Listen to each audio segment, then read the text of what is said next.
हमारी संस्कृति, हमारे संस्कार सदा रहें हमारे साथ। सब्सक्राइब करें तिलक। मैं कौरवों की इस भरी सभा में पांडवों का राज्य और उनका अधिकार लौटाने की मांग एक बार फिर कर रहा हूं। बताइए महाराज, बताइए, क्या आप पांडवों को उनके अधिकार से वंचित रखना चाहते हैं? महाराज का उत्तर तो अब भी वही है जो पहले था। यदि महाराज का यही उत्तर है तो यह उत्तर महाराज के मुख से इस भरी सभा में मैं सुनना चाहता हूं।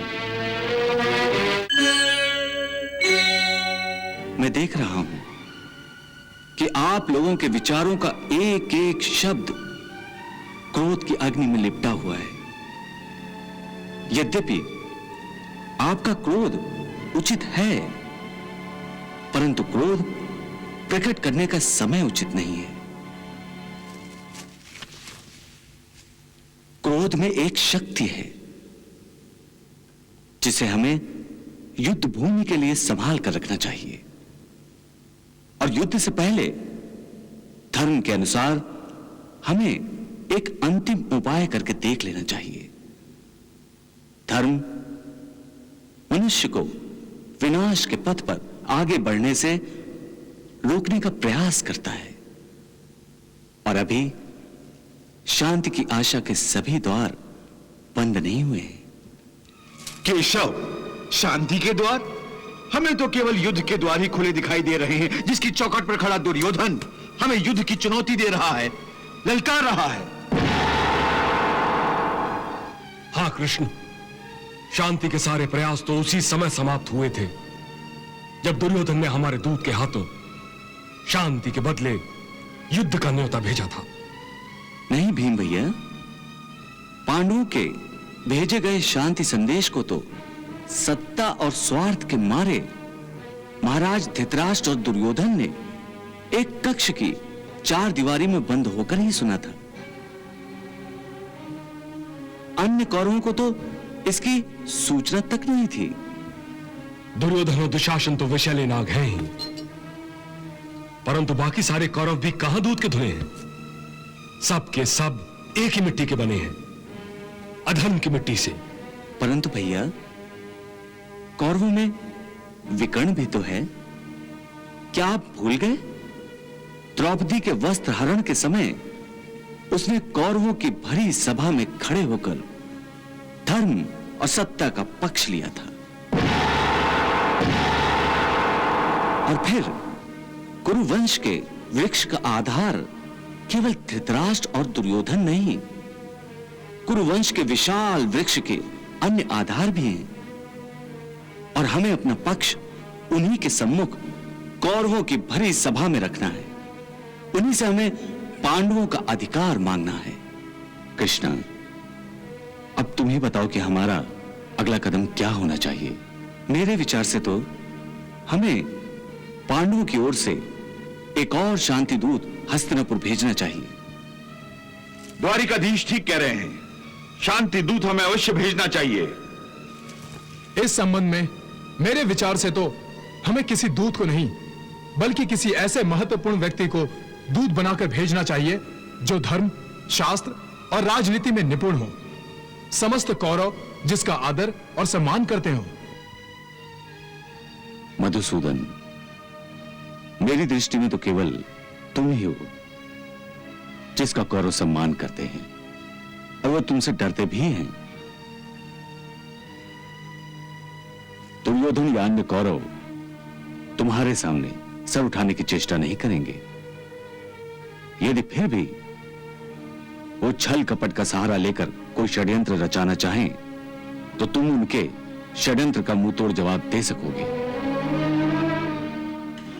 शांति दूत, वाह कृष्ण वाह! रणभूमि में शत्रुओं को अपने चरणों में नाक रगड़ने पर विवश करने वाला कृष्ण अब शांति दूत बनकर जाएगा, और वो भी उन अंधे, बहरे और गूंगे लोगों की सभा में जो ना सत्य सुन सकते हैं और ना सत्य बोल सकते हैं। और ऐसे अधर्मियों की सभा में तुम्हारा शांति दूत बनकर जाना और शांति का संदेश सुनाना, ये सब किस लिए कृष्ण? पांडवों को उनका अधिकार दिलाने के लिए द्रौपदी। परंतु पांडव कोई ब्राह्मण नहीं है जिनका अधिकार मांगने से दान में मिल जाएगा। वो तो क्षत्रिय है, क्षत्रिय, और क्षत्रिय अपना अधिकार रणभूमि में युद्ध करके शत्रु के मुंह में हाथ डालकर छीनते हैं केशव। यही तो मैं तुम्हें समझाना चाहता हूं द्रौपदी कि क्षत्रिय राजाओं के साथ घटी हर घटना का इतिहास साक्षी होता है। जिस प्रकार आने वाले अनंत काल तक मनुष्य कौरवों को उनके छल कपट और अधर्म के नाम से जानेंगे, उसी प्रकार पांडवों के धर्म पालन और न्याय को याद रखा जाएगा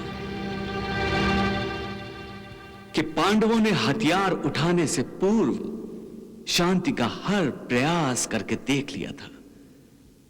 इसीलिए मैं शांति दूत बनकर पांडवों के शांति और न्याय के पक्ष को कौरव सभा में रखने जा रहा हूं।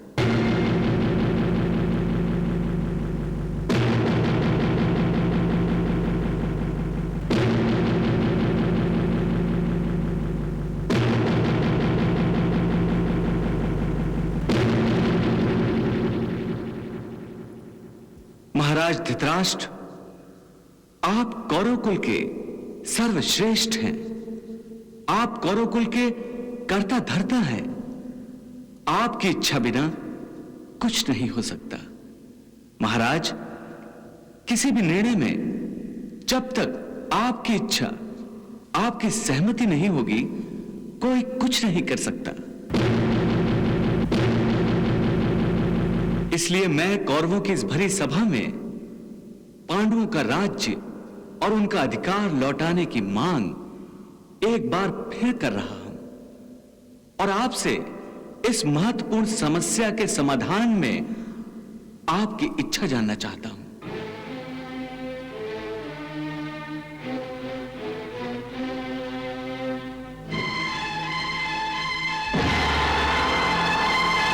बताइए महाराज, बताइए, क्या आप पांडवों को उनके अधिकार से वंचित रखना चाहते हैं? बोलिए महाराज, बोलिए।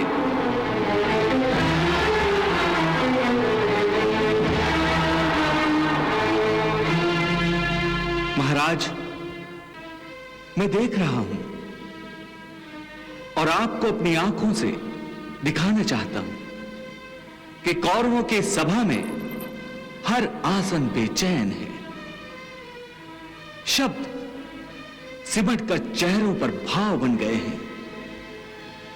मुखमंडल की रेखाएं चिंताओं का जाल बुन रही हैं और इस जाल में मुझे पूरा भारतवर्ष दिखाई दे रहा है, जो चिंताओं के जाल के पीछे से आज कौरवों और उनके महाराज की ओर आशा से टकटकी बांधे देख रहा है। इतिहास को केवल आपके ही नहीं, संपूर्ण कौरव के निर्णय की भी प्रतीक्षा है। इसलिए महाराज, कुछ भी कहने से पहले अपने निर्णय के हर शब्द को भविष्य के धर्म कांटे पर तौलिए और फिर बोलिए महाराज, फिर बोलिए।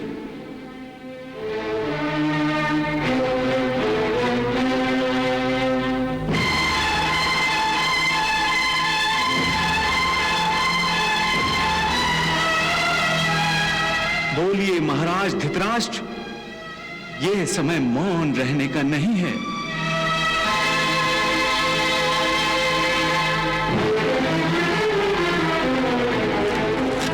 क्षमा करें द्वारकाधीश, महाराज को जो कहना था वो पहले ही पांडवों के दूत से कह चुके हैं, परंतु पांडवों ने आपको यहां आने का कष्ट देकर अच्छा नहीं किया। महाराज का उत्तर तो अब भी वही है जो पहले था। पांडवों को जुए में हारा हुआ राजपाट वापस नहीं मिलेगा। यदि महाराज का यही उत्तर है तो यह उत्तर महाराज के मुख से इस भरी सभा में मैं सुनना चाहता हूं।